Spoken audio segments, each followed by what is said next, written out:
So this woman's been through the wars here. It looks like she's got a torn clothes and a rocky terrain, but she's standing still.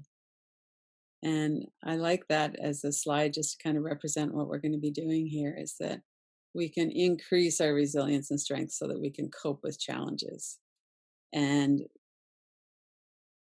that internal experience is where we have the resilience. It's very helpful to have support from the outside, but really this is an internal process and a practice where we can increase our strength.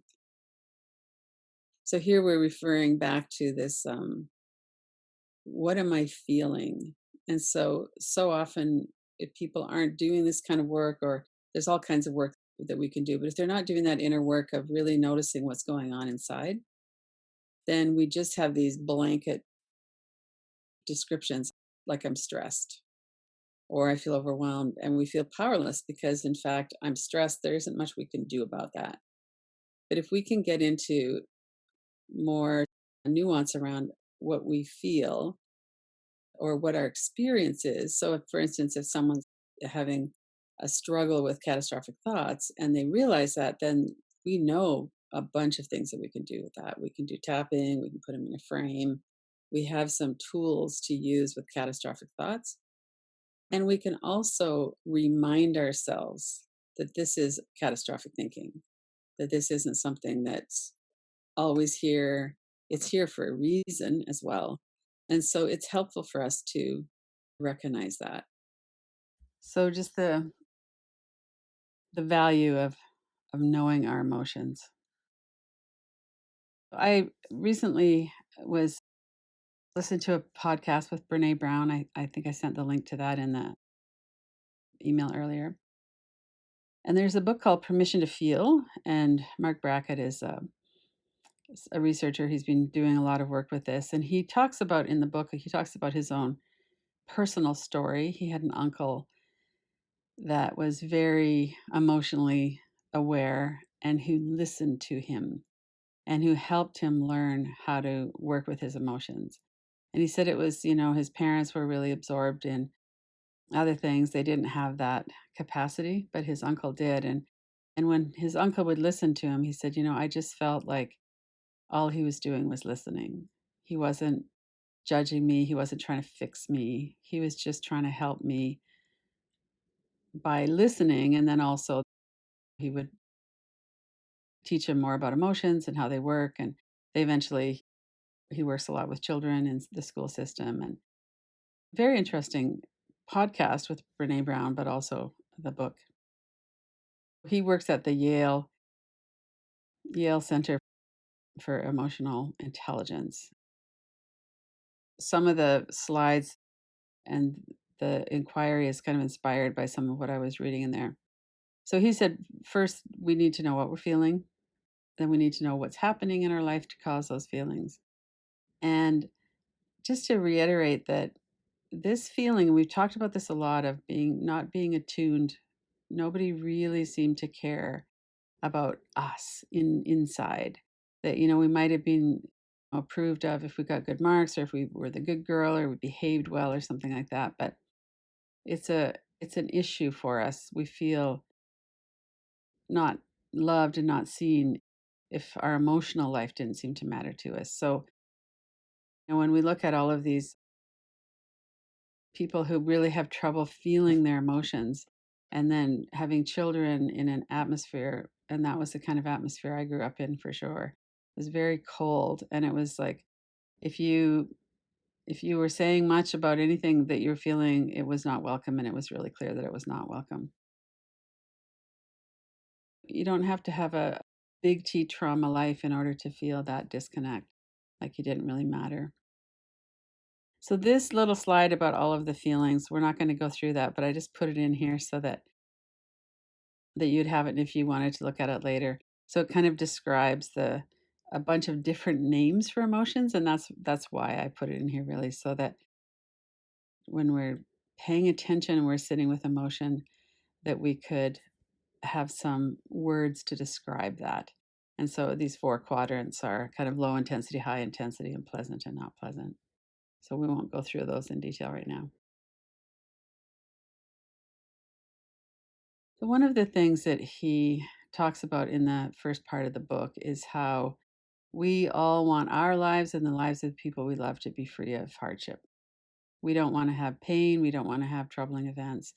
And we kind of have this feeling that we're being there's something wrong when we have hardship in our life. That's a way of thinking that I've really had to work with a lot because we get that kind of, well, I should be able to live this happy life and not really have any pain. And I don't know why human beings have that delusion. I think it's really centered in our culture as well. But to really recognize that we want that for ourselves and we want that for people. We don't want people to suffer and we don't want to suffer. And that's not something that we can ever accomplish because that's not the nature of human life. And then he goes on to talk about how we all want our lives to be filled with healthy relationships and a sense of purpose and compassion. And that is something that we can do. I know that, as we're doing this work and we're getting to know ourselves, then from there, we're feeling more able to reach out authentically to other people and to share who we really are. And then we get validated for that. And what a powerful experience that is. And so that is something that we can do.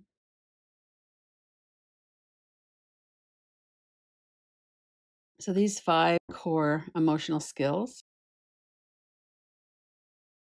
as I was reading the first one, that we recognize our own emotions and the emotions of other people and what we think, what we feel, and body language, facial expressions, and how hard it is to communicate when we're communicating by text. And so, right now, some of us are using Zoom or FaceTime or other ways of video conferencing with friends or with people that we care about, but we don't have that ability to really sense people as well as we would if we were in person. And so that's something that's making it a little bit harder for us right now. And so then to understand the feelings and know where they're coming from, to be able to have a nuanced vocabulary around our feelings, to know in not just happy, sad, angry, but to, look at excitement or anxiety or all the different nuanced expressions of emotion. And then that we can express our feelings. So, this is a really important part of our work, I think, is that we know how we feel. And if we're working with anger, for instance, when we were doing that a little while ago, we're working with the feeling of anger and the thoughts of anger and the personal experience of that inside of us. And then it's almost a separate issue, the expression of anger. So that could be someone else's expression of anger against us. And that really affects how we allow ourselves to feel anger or how we are expressing it.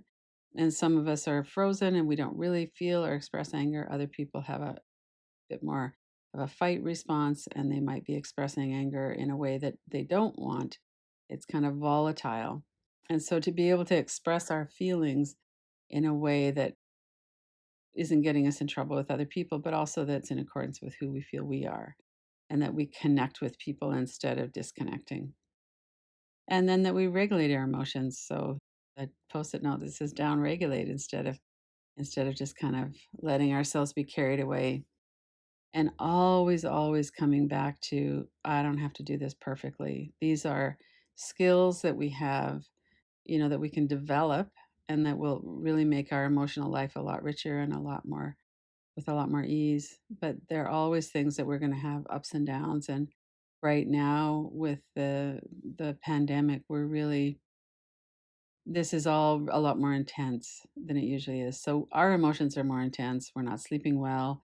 Our nervous systems are not as regulated as they might be, and everybody else is in the same boat. So we tend to bump into each other more.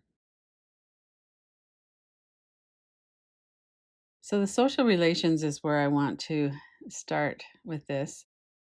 And we'll kind of dig into this, and you can listen to the podcast if you want. And also in the book, he talks about this. But one of the reasons why we want to know what our emotions are is because it really affects how we move through our life. And so, one of the first things he talks about is how we direct our attention. So if we have a strong negative emotion like anger, for instance, it narrows us so that, again, we're back to our primitive brain and strategies for survival. So if we have something strongly negative happening, we need to like focus in on that and deal with the threat. And what happens, we get all of these non-physical threats, and we do the same thing. We have black and white thinking. We aren't able to kind of see it in a nuanced way. We just have our attention just goes right here, and our minds get quite narrow, and we're just kind of really focused in on that. Another element of this is that if we have strong negative emotions, we're not as likely to take risk because we perceive the world as riskier. And if we have a lot of positive emotions, we trust people more. And so we're going to risk more. And so if we're in this atmosphere right now of high risk, we don't know what's going to happen, low levels of trust, then that's something that's really affecting how we're moving about in the world, whether we decide to go out and get groceries or how we feel when we're on a walk or whatever that might be. That our decision making is really affected by our emotional states. Our physical health, negative emotions are linked with unhealthy behavior and also negative health outcomes. There's a lot of things that are really affected. When you're angry and you have that kind of type A heart attack, we have a lot of kind of stereotypes about that, but they really do feel like they're true. And then the creativity, we're not going to get too much into today. I'm going to work a little bit more with that next week.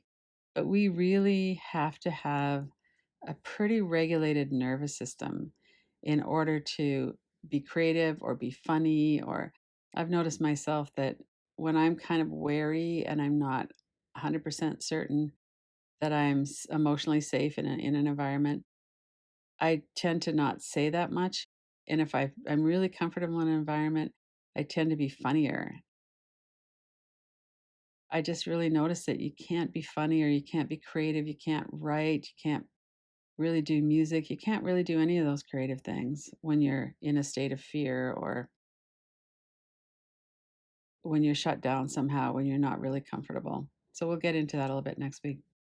But what I wanted to talk about more this week is the social relationships that we have, and how we feel and interpret the feelings of others affects the signals we send to them. So we have these approach or avoid, affiliate or distance, and reward or punish. And so the inquiry that I'm going to go into in a minute really looks at that in some kind of a deeper way. So if you wanted to write this down, or if you wanted to just kind of close your eyes and sit back and do the inquiry. In order to do this exercise, we'll probably have to go back to before the lockdowns for COVID-19 and when we were interacting with people in person. So we're going to go through, we're not going to have a chance to go through every person that you regularly encounter, but we'll go through, 3 or 4 anyway. So the idea here is that we're going to go through this list and we're going to kind of bring them up in our mind's eye. So it might be a face, it might be somebody at the store, it might be your partner or a friend or somebody at work, people that you see kind of regularly. And then we're going to just kind of look at these questions. So bring somebody up, whoever you want to work with first, and visualize their face, their body, maybe their tone of voice. Put them in the situation where you would normally see them. So maybe it's a party or you normally walk with them or something. How do you feel when you encounter them? So if you're meeting somebody when you first see them, and are you looking forward to it if you know that you're going to see them?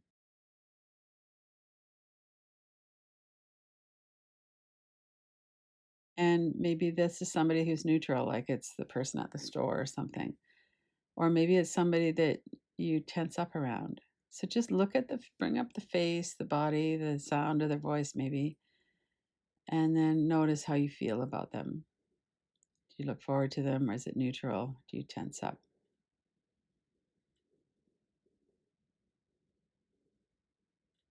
And this is kind of a top of the head kind of thing, so we don't need to really go too far into it. So bring another person up, somebody else that you encounter regularly.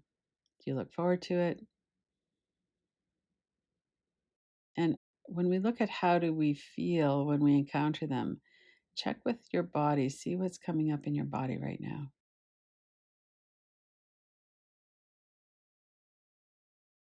Stay really aware of your breath.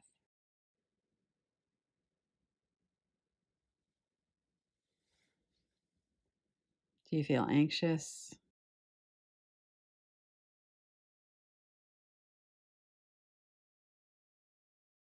And then let that one go and bring up another person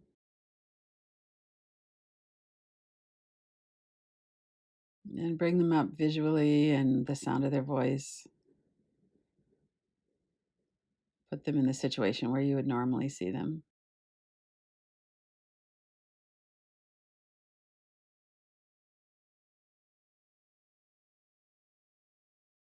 Notice what you're feeling in your body.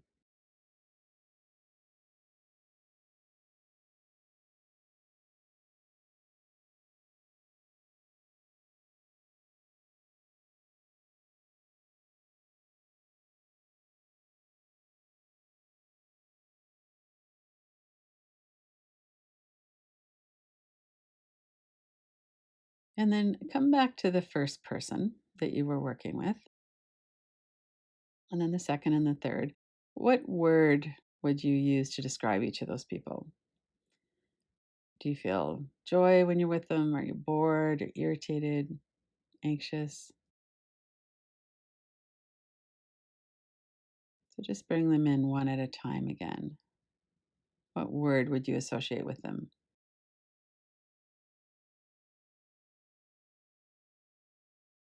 And then we'll take a little bit more time with this one. What are the thoughts and memories that you associate with that person?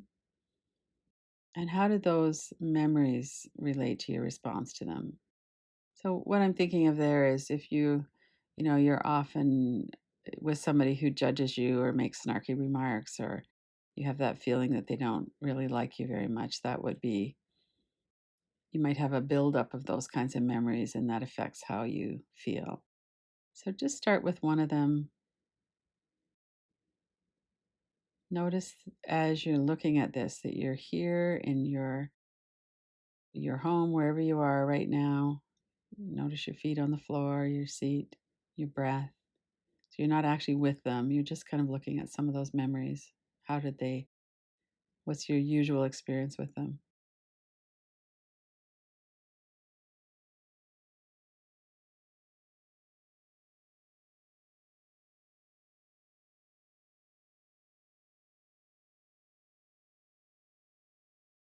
Can I go on to the next one?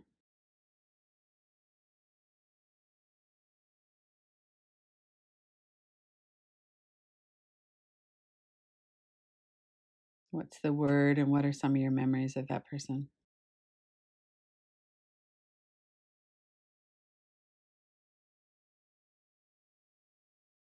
Notice what you're feeling now in your body as you're looking.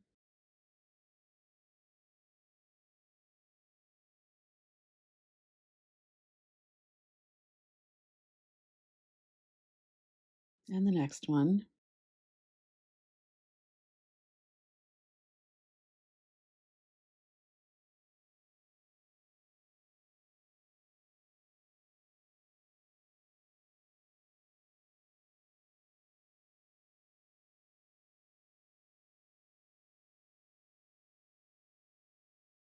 And then maintain this awareness of the people. And we're going to work a little bit with compassion. So we're not working with this in a way of trying to ignore how we feel. If you're working with someone that you have more of a negative experience with, or you feel a bit more anxious around, there's often, as you've just been looking at, there's associations we have that cause us to feel that way. So we're not trying to talk ourselves out of something. We're not trying to shame ourselves for not feeling comfortable with somebody. We're not trying to do that at all. What we're just looking at is, could we bring some compassion into our experience right now as we're paying attention to that person. So visualize that person, and again, with a visual of their face, their body, the sound of their voice, whatever it is. And then as you're looking into their face, sense into what you know or what you might wonder about with them. Why would they cause what would cause them to act the way that they do? If you've got someone in your life who's always judgmental, what might be some of the background on that? Why would they do that?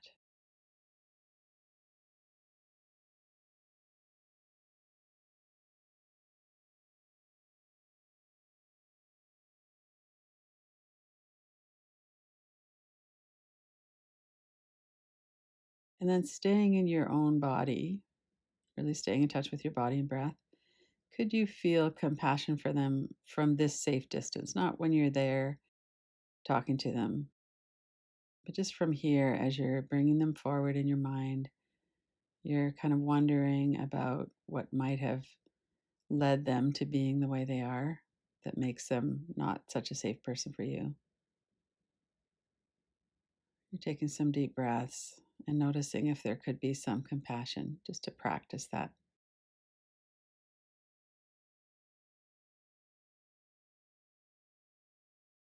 And take your time, do it for one person, then the other, then the other. Take a couple of minutes for this.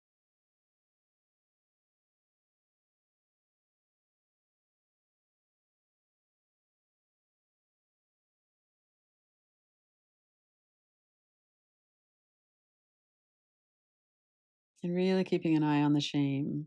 No shaming yourself if you don't feel compassion. If you understand what it is and you still don't feel compassion, not a problem at all. Just looking to see what comes up.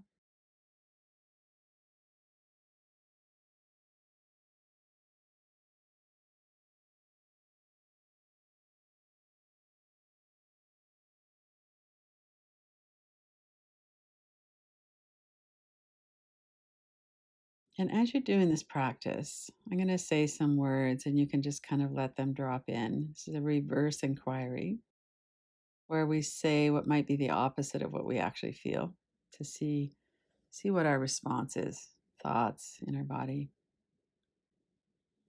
I am safe right now in this moment. Might feel true. We're not actually with the person. But notice what you feel like.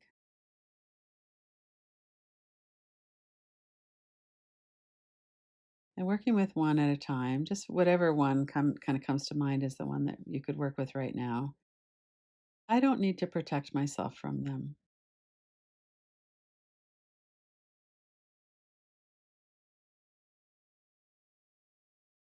And if that's not completely true, you're going to get some kind of a response, a no. Your body will tighten up. You'll have a thought come in. Yeah, I do. Of course I do. So notice what your response is as you're bringing up, that person in your mind's eye. I don't need to protect myself from them, or I don't need to avoid them.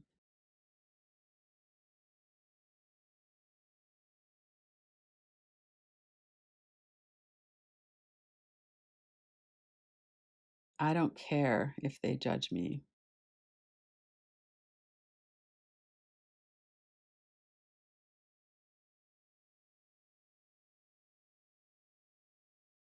And stay with whatever it is that's coming up.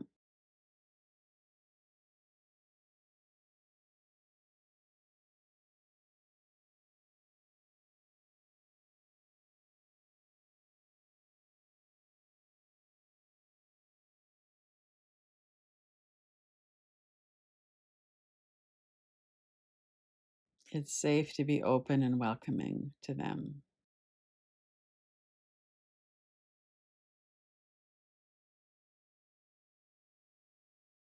Stay attuned to your body. Notice your breath. If you're tightening up anywhere, let yourself relax.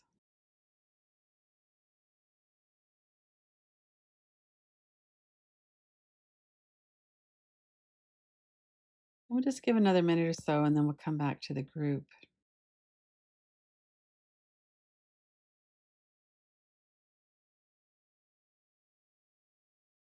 Make a note of anything you might have had an insight about that you weren't aware of, or just to sit and rest, let it kind of settle. What comes to mind? What do you feel like in your body and your breath?